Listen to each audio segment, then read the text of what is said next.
Well, welcome to Focus Today. I'm your host, Perry Atkinson, and I think today we got some great guests. And our first one, I think, is going to give us a lot of things to pray about and to take under consideration, because we're all concerned about the upcoming Winter Olympics. And even in today's news, there's been some interesting stories about potential threats there in that area as the people and the athletes head off to Sochi in Russia for the 2014 Winter Olympics.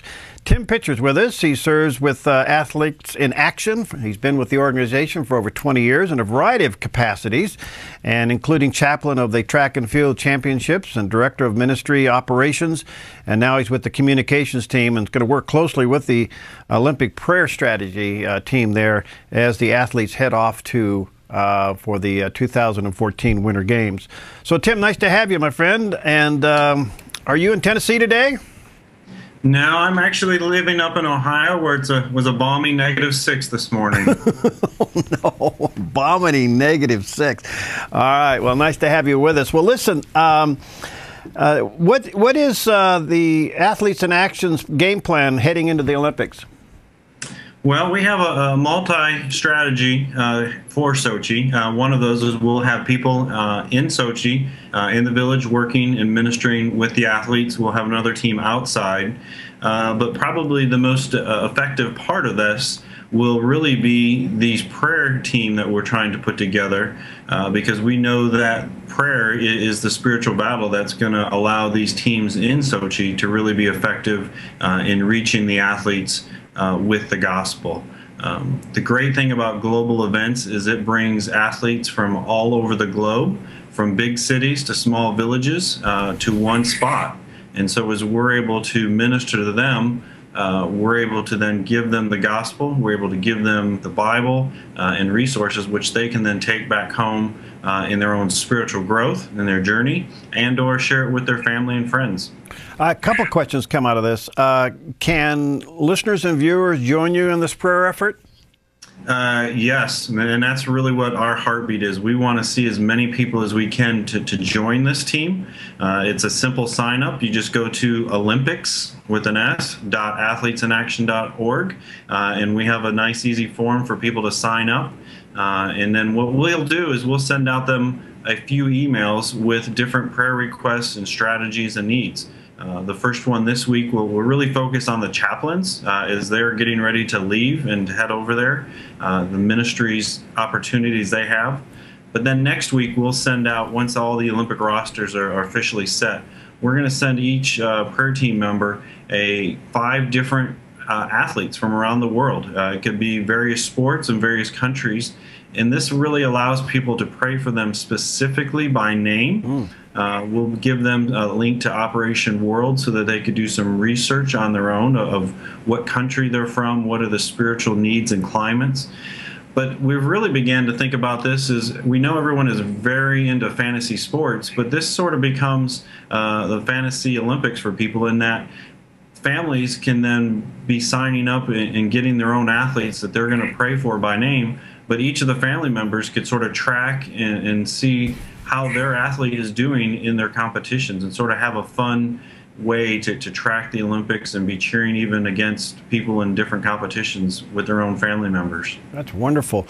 How's access to the athletes and the coaches? Do you have access to them? Or is it easy to do that? No, it's not very easy. We will have some people in the village who are credentialed because of their years of experience of doing ministry to the athletes. A lot of it is about relationships, and so having chaplains that are there year after year really brings some credibility for us with the IOC and the local organization. But we also we've been doing this for so many years with the athletes that we have a pretty good relationship with them. And so they'll sometimes bring us in on day passes. They'll come outside to the village to meet us. We're able to do a lot of ministry with them. But it is probably the biggest barrier, especially this year with the extra security that will be in place. So you actually start building relationship with these athletes long before the Winter Games. I mean, I see where you've been involved as chaplain to the track and field championships. Have you been out to the Eugene trials and all that? Yes, been out there many, many times. We come out there and we work with the local ministry there at Oregon, and we host chapels for the athletes at the Prefontaine, at the Olympic trials, the U.S. championships. And really, that's our heart, is to build the relationships and to minister to the athletes. We don't want to just come in and do something glitzy and then be gone. And so it's really about building that relationship. And so we've had staff that have been at the Olympics every year since 1988. We go to a lot of the, not only U.S. championships, but world championships, Pan Am Games, because not just to the U.S. athletes, but we do that around the world. And so that this way we can be a spiritual resource to these athletes when they're at their climax and they're at the podium, and as well when they're heartbroken because they didn't see the results that they wanted. And so we'll come alongside them as well at that time. And really, that's a much more effective ministry time to them. How have you been able to, I say, maybe gauge your impact on these athletes? I mean, if you obviously you probably have some stories where some athletes have come to Christ.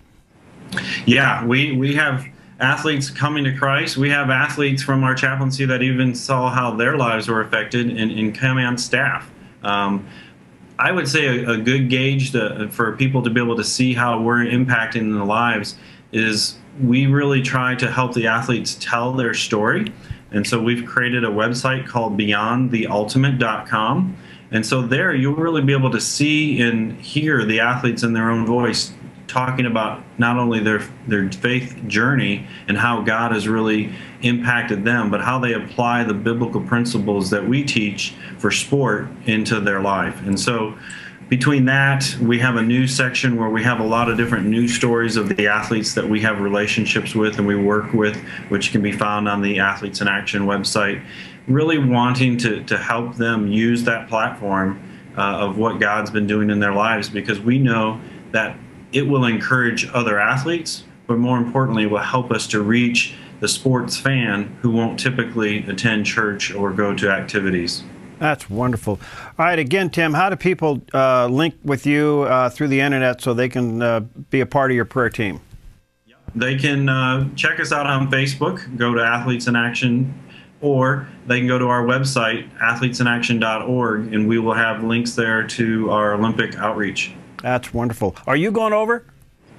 Unfortunately not. I was hoping to, but due to some financial circumstances and visas, I wasn't able to go. But we know that God has a strategy position for me here in the U.S. to continue to work with our staff in the country, even being here in the U.S. Now, your team will start to depart for Sochi when? This week?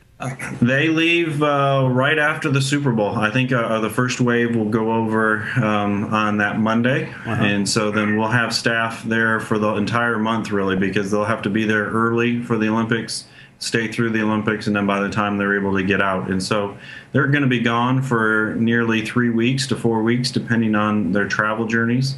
And so that really places a burden on them and their families that they leave at home. And so that's why another aspect of our strategy is to be praying for the ministry teams that are in the country. All right. Thank you, Tim, for your time. And please know that we will certainly be praying for you, your team, and encouraging our viewers and listeners to link up and be a part of your prayer force as you do the ministry there in the Winter Games. Thanks, my friend. Thank you very much. Appreciate it. All right. God bless. We'll be right back.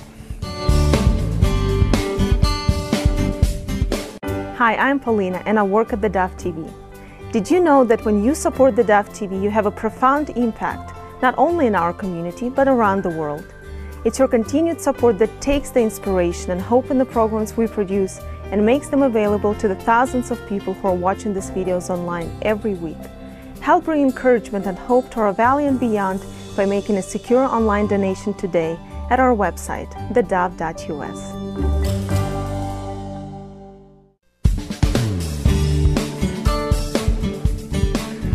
Well, welcome back. 41 years ago, the United States Supreme Court made a decision that I think probably began a downfall in this country that we're still suffering with in all areas of our life. And that was the decision of Roe versus Wade, which legalized abortion in this country. And the millions upon millions upon millions of babies that have been innocently killed in the womb since that incredible decision.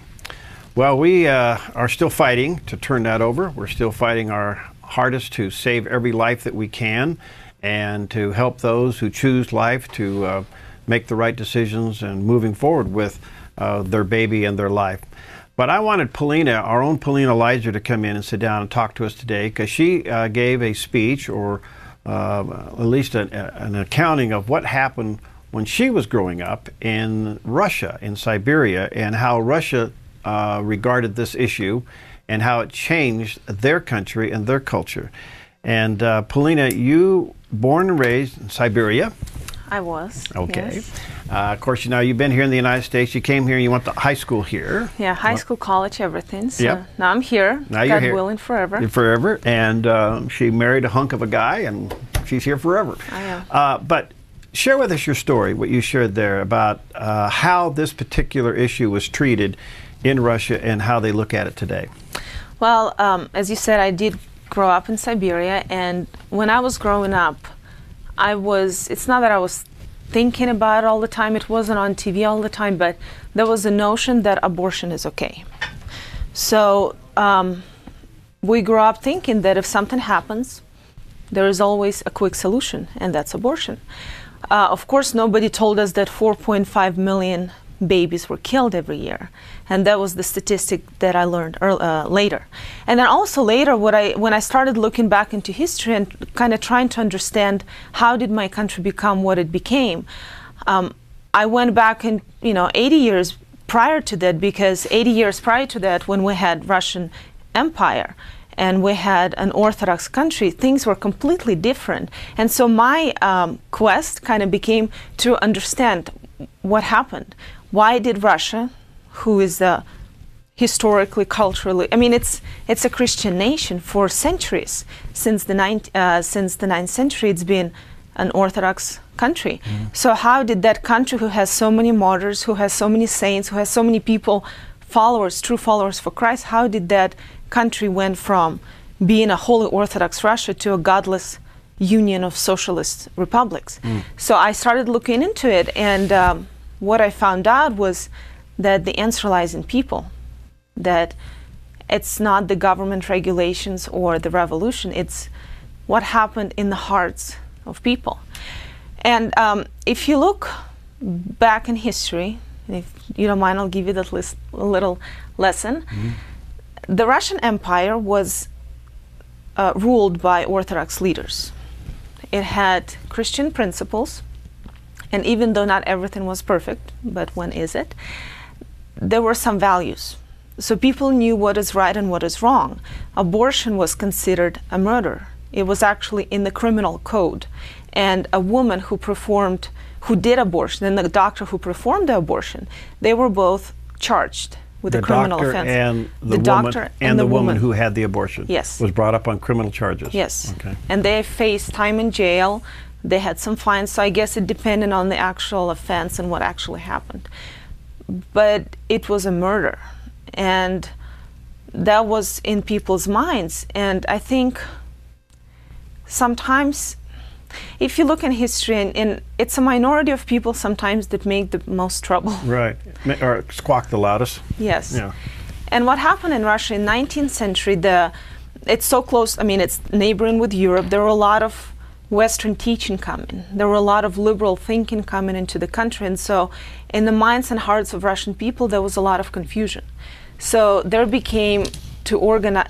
was this minority group that started to organize, and that was just against everything. And little by little it came to power. So in 1920 communists came to power. We all know the mm-hmm. revolution and everything. So 1920, why I say they came to power in 18, but why I say this year, it's the year when Russia became the first country to legalize abortion. Was that an actual change in the law? Yes. In 1920? 1920, wow. When abortion became legal. All right, now I think this is important in our discussion, because what happened in 1920 in Russia is the same thing that happened in the United States in 1973. All right, mm-hmm. Take it forward from there. Well, what I like to say is, it's actually the words of Dostoevsky, is that when there is no God, everything is permitted. And this is how the country rolled downhill from there. There was a short period of time when Stalin actually outlawed abortion for a few years because the population was going down. But it's not that easy to stop evil. So in 1964, Russia beat its own record, 4.6 million abortions a year. And that was the record high for Soviet Union, 1964. And as I said earlier, I think when you fall so hard, it's really hard to get up. And it took years, and it's going to take years for Russia to recover. But I'm very thankful to God that we're on that road, because by the late 1980s, abortions were still very high. How many a year? 5 million or so? Around 5, yeah. And it wasn't until the fall of the Soviet Union that the numbers began to decline. And again, it wasn't because abortion, there were some changes. I think it happened in people's hearts.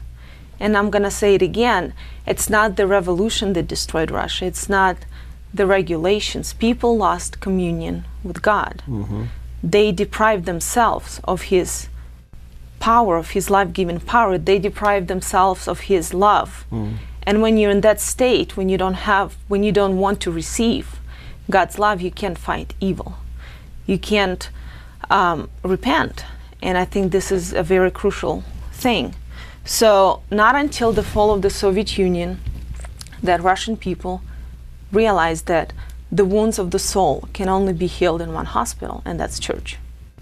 So if you want me, I can take you from there. Well, I think there's so much parallel here, and the reason I wanted you to share your story, because what happened in Russia is now on the verge of happening in the United States, because that one issue, of all the things that God created, only the human was created in His image. And when that was devalued down to a choice, then the whole culture and society began to collapse. And as you said, when there is no God, there is no moral order. And that's what you suffer with. So the true hospital, is no question about it, is the church. Where is Russia today with this issue? Well, the church picked it up. As soon as the churches became open, and I'm not talking about just the Orthodox Church, the religion became available to people. And of course, by default, Russians, for the most part, went to the Orthodox Church. So the Orthodox Church is the biggest one in the country, is working together with the government very closely. There are a lot of social programs, there are a lot of initiatives, there are prayer groups, there are so many things that are happening. And the President Putin, he has a lot to say in it. We hear a lot about his stance on homosexual agenda. He just doesn't allow it. He doesn't allow it. Right. He doesn't tolerate it. He's not going to go into your house and into your bedroom and tell you what to do, but he's not allowing it in the country. Yeah. It's not a social public acceptance. Yes, okay. and same with abortion. Recently he signed a law that bans all advertisement of abortion in the country. It's a law. You can't advertise. He's now working on another legislation. He wants to propose that abortion cannot be funded by health insurance. So if you want to do it, and and that's the petition initiative that we got going in the state of Oregon. Yeah. And I guess the difference is that in Russia it's the president who's pushing that. Right. So wouldn't it be wonderful if our Yeah, president it really did that? would.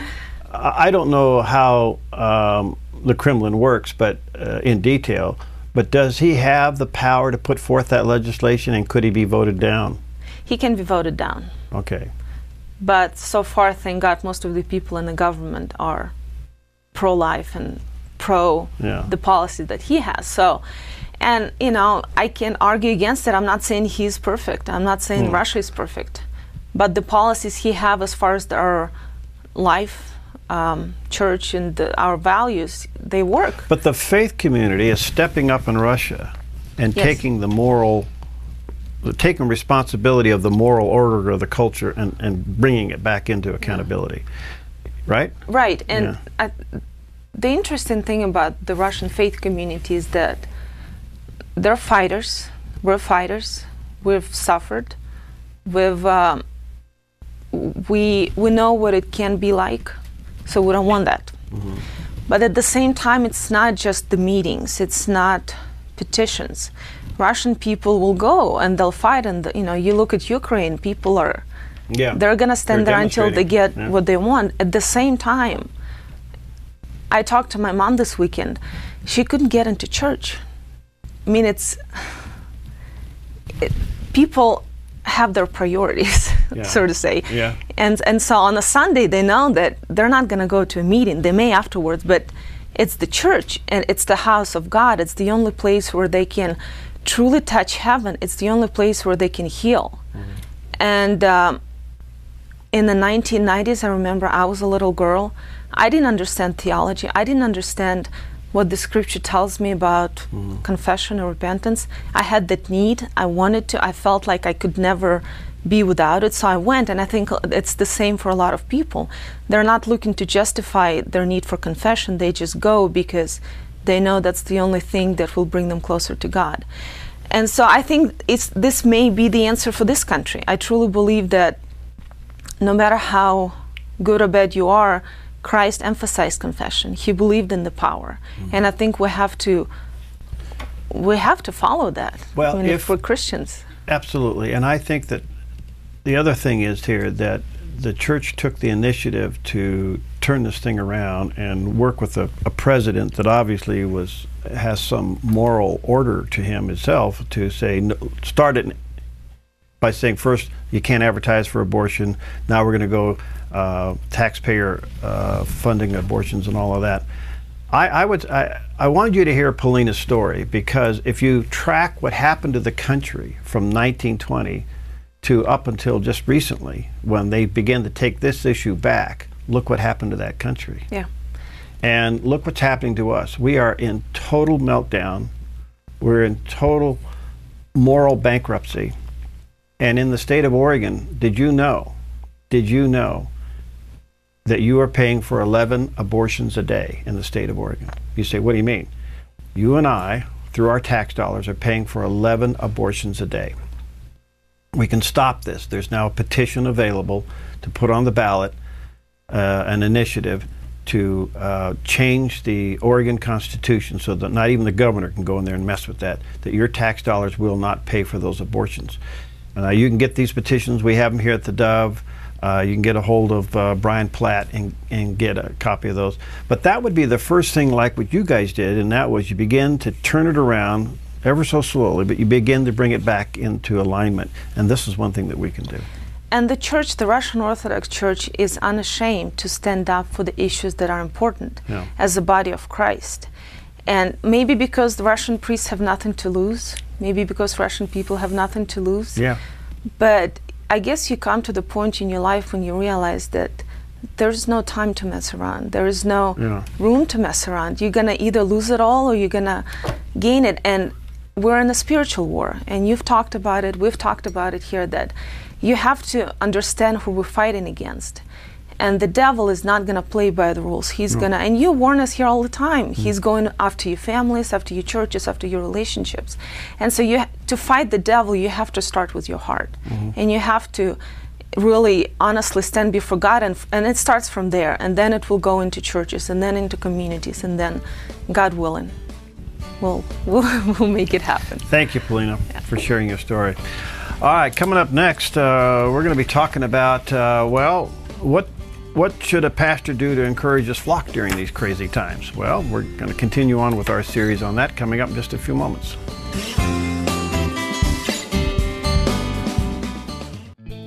Hi, I'm Daniel and I work at theDove TV. You know, compared to Portland, Seattle, and LA, Medford might be considered a small market, but at theDove, we're excited about the opportunity to make a big impact right here in our community. And you help make that happen. Did you know that more than 90% of our income comes from people like you? You can help us now by making a secure online donation at our website, thedove.us, or by phoning 541-776-5368.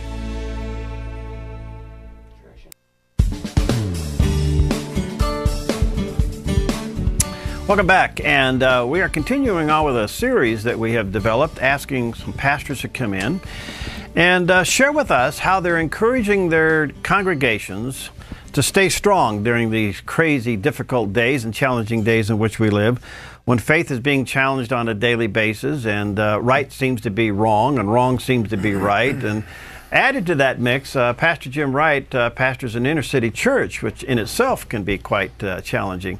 So I'm delighted to have with us Pastor Jim Wright. He's pastor of Mountain Christian Fellowship in downtown Medford, to help us get an understanding of maybe how you're doing this. Jim, thanks for coming in. My pleasure. Good to see you, man. Thank you. Good to be here. Before we get into that, inner city church, is it a different challenge than maybe being somewhere else, a suburban church? It is, and it's great. You know, it was about, I don't know, maybe 15 years ago that the Lord just really impressed on my wife and I, you know, we need to get in the city somewhere. That's kind of, you know, our background is kind of coming out of that whole culture, that whole drug, you know, culture. And so it was about 8 years ago we started the church in Medford, and then we ended up, you know, right downtown, just planted on 1 East Main Street. I mean, it couldn't be more right in the middle of town. And what a great bunch, you know, and a lot of folks, you know, they just walk to church. You know, they've lost their license from a variety of issues or whatever, and you know, it's just so neat to be right downtown, just serving those that are hurting and you know, those gone through, you know, hardship. And, well, I want to say thank you for answering that call, because it's hard to get people to look at inner city ministries these days. You know, you go to some of these big cities and all the churches are out in the suburban areas, and there's not a whole lot going on downtown. And if it is, it's left to the gospel mission or something like that. Right. Which we were partnered with, you know, heavily. Matter of fact, we staff the Medford Gospel Mission every evening, so that anybody in our community that's hungry or cold or wet has a place to sleep. And so we're able to provide the staff for that, just with volunteers from the church, and just linking with the you know, Gospel Mission. We've been doing that for a couple of years now. We call it the Warm Dry Project, where we just go down and love on the guys and you know, have a cup of coffee with them and stay up most of the night. You know, they come trickling in all through the evening and have a place for them to stay. That's wonderful. Well, you know, I guess you would admit, you've seen it, we're living in some pretty challenging, crazy times. Did you ever think we'd be dealing with these issues? Man. I mean, didn't you think you'd just grow up, preach the gospel, and everything would be kind of, you know, rose and fuzzy, and we just move on? But yeah, I mean, now everything's crazy. Oh, it's insane. Yeah, what's going on in our world, Perry, is just, it's unbelievable, you know, and people need the Lord, you know. At the end of the day, that's what we need, you know, and we can talk about politics, and those are important things, and economy, and but at the end of the day, the root of the issue is sin. And the root of the issue, the solution is Jesus. And so, yeah, it's a crazy world, you know. Has this influenced your teaching, your preaching? How do you communicate that in the midst of all of this, where all of a sudden even Christianity is being challenged in the marketplace? I mean, at the water cooler, I mean, Christians are being hammered. How do you go about getting your congregation encouraged? Well, you know, obviously the Word of God, you know, as we're going through the book of Acts right now, and we see persecution in the church, you know, and God has a design for that. You know, there's a purpose for persecution. We see it right there at the beginning of the church age, where the Christians got heavily persecuted, but there was a plan in that. God used that in a significant way to change the world, because by that persecution, a lot of the Christians left Jerusalem. And then, of course, the word went out, you know, throughout the world ultimately. And so, you know, I just really been encouraging us as we go through stuff, you know, whether it's trial in our own life personally, or whether we're actually encountering, you know, some type of a physical affliction, or we're encountering some kind of persecution in our life.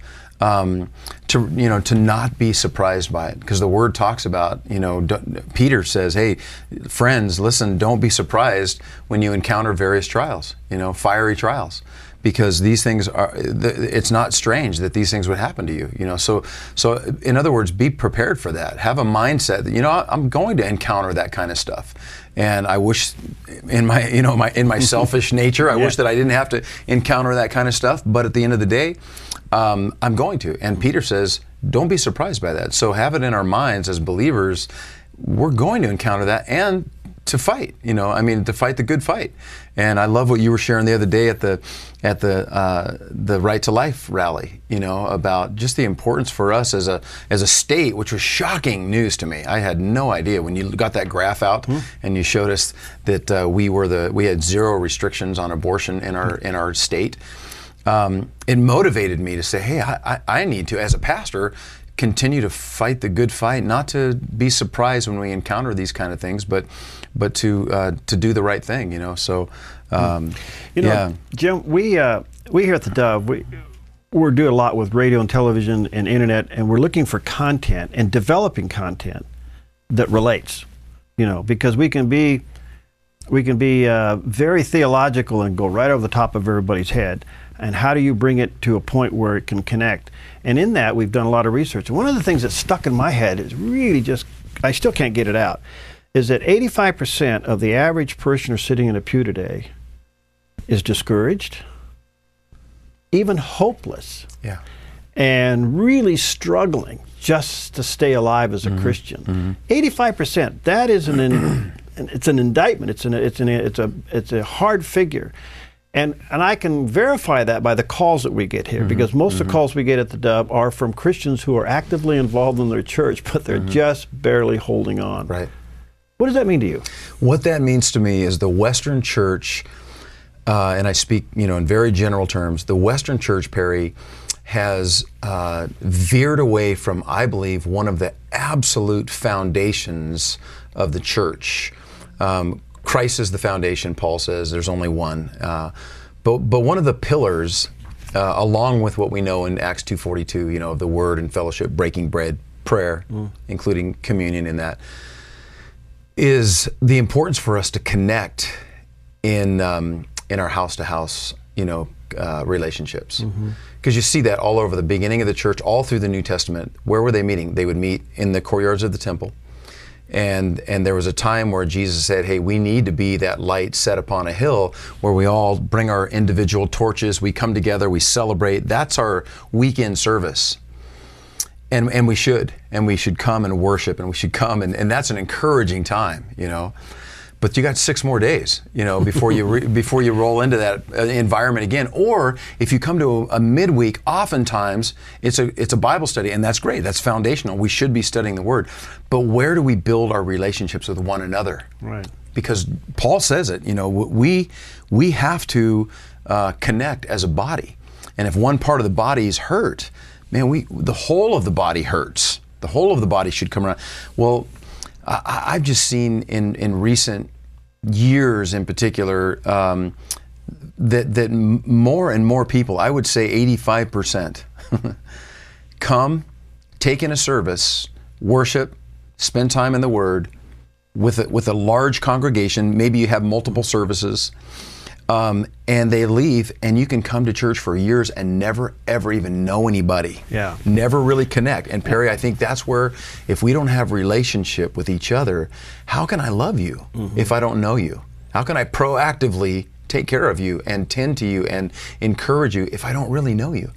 And I think that's where a huge part of that statistic is coming from. Because when you begin to unpack that, you find out that people do come, and one of their motives for coming is a couple of things we found out in that research. They're hoping this time maybe something will be different. Okay, maybe something will be said, maybe something will break, maybe this time it'll do. Right. And the other reason they come out is they actually come out, I know there's a God, I believe in him, I guess I should be there. Right. Not obligation more, perhaps. And I'm thinking, all right,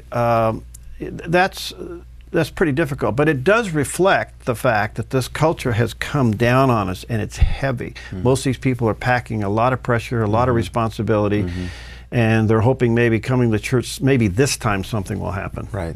Yeah. It's true. And they're kind of waiting for that epiphany, and oftentimes that something does happen in that environment. Right. Where the Lord just ministers by His Word something really powerful that they needed to hear. Albeit, what I hear more often than not is that's the word I needed to hear today from everybody. Right, and that's just how the word is. You know. But what we're doing right now, where we're shifting as a church culture, specifically Mountain Church, right downtown, is we're moving into, really connecting in our life groups throughout the week. Matter of fact, so much so that starting in March, we're actually going to suspend what we know of as our normal Wednesday night Bible study. And I know at first glance that sounds heretical. It's like, how could you even think of that? Well, hear me out. Yeah. And that is, we're going to be using the technology that we have available to us and just doing our midweek Bible study via video. We're going to be honing it down to a smaller, shorter format. And then we're going to be connecting throughout the whole community, whether we're in Central Point or Jacksonville or Phoenix or, Eagle Point or wherever we are as a church. And we're going to be gathering in our homes. And the purpose of that is, well, we're going to be taking in the Word via our website and a video that'll be on for the week of, whatever that is.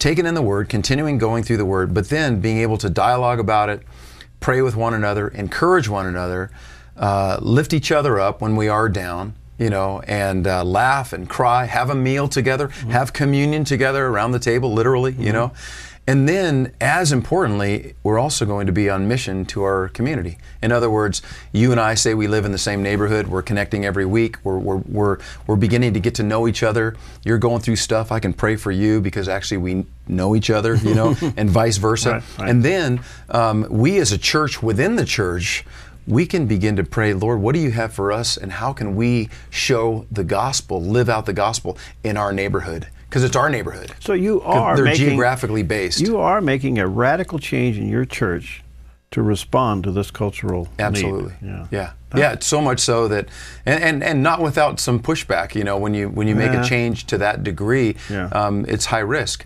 But not if God is for you, who can be against you, right? So when we agree as a group of elders and we believe this is the vision that God's given us, then I believe there's no risk, because if God's in it, hey, we'll succeed at it. So and I believe that not only are we going to be encouraged as believers, but Perry, you know this to be true. When you go out and you start looking for the opportunity to share the gospel with others in your neighborhood, and you start looking out and fulfilling the commission that God has given us, it changes everything within, because we're no longer consumed with us and our problems and our issues and our persecutions and all of that, Let me take a quick break here. We'll be back. Jim Wright's with us from Mountain Christian Fellowship, and we'll carry on with this interesting thought coming up in just a moment. Hi, I'm Paula, and I work at theDove TV. Every day we get letters and emails from people who've been encouraged, blessed, and challenged by the programs on theDove TV. But we couldn't do it without you. Did you know that more than 90% of our income comes from people like you? You can help us continue to bring inspiration and hope to our community by making a secure online donation at our website, thedove.us, or call us at 541-776-5368. Okay, we're back, and our guest is Pastor Jim Wright. He's pastor of Mountain Christian Fellowship in downtown Medford, and he's kind of our second guest, pastor guest, to come in and talk about how is he encouraging his congregation during these crazy times. What's he doing to minister to the flock that God's given him to watch over? And you had some pretty revolutionary things about ready to be launched, you say, in March, huh? Yeah, March is when we're going to be actually starting our new initiative to really reach our community and launch our life group ministry. Another interesting statistic is that 93%, and these are statistics that I've gathered through the years, and some from Barna and some from other things. So I don't say they're hardcore, but I think they are reflective of some ideas. 93% of parishioners don't see their pastor as somebody they can go to. They see him as a teacher, a leader. But when life falls apart for them, they don't think that guy's accessible. How do you respond to that? Well, I do know that statistic, and I fought against that statistic personally by not having a backstage personally. I mean, we didn't create a backstage in our church facility because I think it's really important for not only me as a lead pastor, but all of our pastors to not be in hiding. And it can often it can be that way where the pastor is inaccessible. we need to be incredibly accessible, but it takes a long time, and that's part of the problem. Is a lot of times anybody can meet with me as a pastor, but it might take a while. You know, in other words, this calendar. No, I understand, and you can't do it all, of course. You know, but you know the story of Moses and his father-in-law and all that. Right. You know that whole thing. Yeah. But the deal of it is that you had mentioned to me during the break that you realize, wait a minute, I don't know these people's names. Right, exactly. Tell us that. Well, you know, again, we've been meeting for 8 years as of like a week ago. It was our 8-year anniversary or whatever, and I asked the body not too long ago, you know, how many of you guys been here since, you know, the first inception of Mountain, our first Sunday service or whatever. You know, it was a small percentage. A lot of folks that that call Mountain their home have actually been baptized there, and they gave their life to Christ there. So that's kind of been their home throughout the years. But I go way back to that 8-year time frame, and there was 20% or whatever. And as I looked at that crowd, I realized, you know, I maybe know a few of you by first name on a first name basis. And I was saying that in context of we can come to a large church that has several services and never get to know each other. But how are we to show the world that we are Christians by our love for one another if we don't know each other? And the context of showing the world love by loving one another, it has to happen, you know, outside the walls of the church building.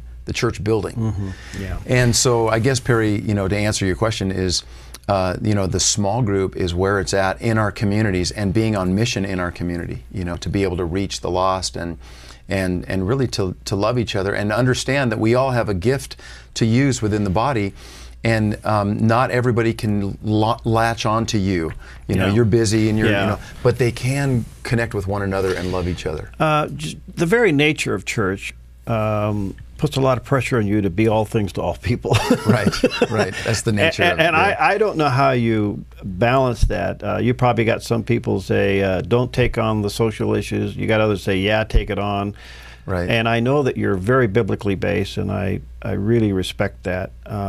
How do you handle it? I mean, you responded to that statistic I gave at the Rally for Life. Yeah. How do you respond to that stuff? Well, that's where I start put into motion just some really godly men and women that I have the privilege of being surrounded by. And so as soon as I found out about that meeting last night at First Baptist, I called one of our elders and I said, hey, can you go and represent and get out, you know, get all the information that you can concerning, you know, our role as a church to help, you know, get moving forward this bill to begin to put up some roadblocks that we presently don't have concerning abortion in our state. Right. And so, yeah, you're right. You can't do everything, but you certainly should do what's important. Yeah. You know, and you kind of have to, you know, value what is important according to the Word, and life is important for sure. Have you seen miracles in your church? Absolutely. I mean, I know the miracle of salvation and regeneration is the miracle. There is no greater miracle. Yeah, for that's sure. The miracle. Absolutely. But are you praying for miracles? Absolutely. We are praying. We have been praying for. Interesting that you'd say that. We have been praying for the miracle of all of Medford to be saved. Now that sounds like kind of pie in the sky when you first hear it. We've been praying that regularly for 8 years now. Lord, I know it's your will that none perish, but that everybody comes to repentance. I know that. That's what your word says. So I'm banking on that truth. And so we've been praying that for years, and the Lord just stopped me in my tracks about maybe 3 months ago as we were training leaders for the life groups. And the Lord, you know, just spoke to my heart and just said, Jim, you know, it's my will that none perish. Is it yours? Are you willing to get out there and share the gospel? Are you willing to do things that are perhaps a little unorthodox to see the gospel shared in your community and see, you know, miracles happen in salvation? So I believe that is happening. I believe there's revival taking place in our community, even in light of all of the, you know, high divorce rate and the drug culture that we live in and the gangs and all of that. The Lord is doing the miracle of saving and by the power of the gospel. what I'm hearing you also say, that didn't say that God's going to bring them to your church, Right. but your church was to go. Yes. Here you are over at the Gospel Mission. Right. You're doing home groups. At the women's shelter. Yeah. ARC, involved, as much as we can be in all of the programs in our city that are helping with rehab and such. So yeah, it's going out and being a part of the community and loving our community and supporting the work that God's doing in our community for the cause of the gospel. But as far as hands-on physical miracles and the miraculous, man, we're seeing people healed constantly. We're praying for folks, laying hands on them, anointing them with oil, and seeing people. Just recently, I'm thinking of several that had cancer and now they do not. Their cancer is gone.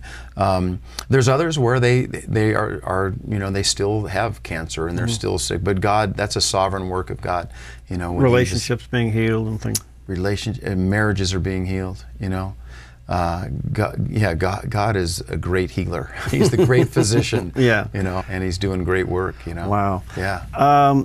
Do you sense a sense of urgency to do more quickly? I do, and I have to be very careful so that we don't become a works-based church. I was going to say that could be self-imposed. I have to be careful because we are saved by grace alone, through faith alone, in Christ alone. Yeah. End of story. I believe that wholeheartedly. Yeah. But once we're saved, we should be about good works. And so I have to be careful not to overemphasize works, so you can work yourself to death and you can work your staff to death. Exactly. Yeah. But yeah, we are. I believe we are living in the end times, and it's our responsibility as Christians to live out the gospel. And we need to take responsibility for our community, and not just go, well, God's sovereign, He'll save whom He wants to save. Yeah, He will, but He's chosen us as the church, as His divine means to share the gospel. So yeah, there is an urgency. Your church members that go down and work at the Gospel Mission, that is literally serving the least of these. Has it been life-changing for them? Every one of those guys that volunteer to take one night a week, and it's an all-night deal. They go down there and it's all night. They go down at, I think, 10 p.m. and they stay till 6 a.m. And then they go to work the next day. And so I asked them a couple of years ago, my wife actually really stirred us up to get moving on this project, and she's a real motivator. And so we encouraged those to say, hey, would you pray about taking one night a week of your life and going down there? And yeah, it's going to be hard. You're going to be tired the next day, and you're going to be wore out and yada yada. But go down and be there so that there are people that don't have to sleep on the streets and in the cold. And this is right after that guy died last year. If you remember last winter, he died on the tracks down there. And it was such a tragedy. Actually, it was about a week before that happened that we put the word out. And then, so the guys, that just manned up and said, yeah, we're in. And a whole bunch of them, just said, hey, we're in, to where we were staffing it every night of the week. And we did that through all last winter and through this winter now too. And there hasn't been one guy that's come back and go, man, I regret that. I wish I wasn't doing that. The testimonies of those guys, man, they were like, I thought I was going to go down there to help out some poor guys that were sleeping on the street. Not so. Yeah. I'm the one that's a beneficiary of that, and I'm the one that's been blessed by that. And you know how that is. Yeah, Jim, that's a good report. Your church is located at? 1 East Main. Yeah. Down. Right in the heart of construction zone down there. Yeah. And your service times? 9 o'clock and 11 o'clock on Sunday mornings. And presently on Wednesdays, but we're moving into the life groups here in March. So. And your website? mtnchurch.tv. Okay. So mountainchurch.tv. We're Mountain Church. Okay. I know you referred to us as Mountain Christian Fellowship a couple times. But Mountain Church. Mountain Church. We used to be Mountain Christian Fellowship. Okay, well, you're Mountain Church. We decided to change our name to Mountain Church, simplified things. That's good. All right, the website again is? mtnchurch.tv. All right, thanks for coming in. All right, thank you, Barry. God bless you guys here. All right, we'll see you next time on Focus Today.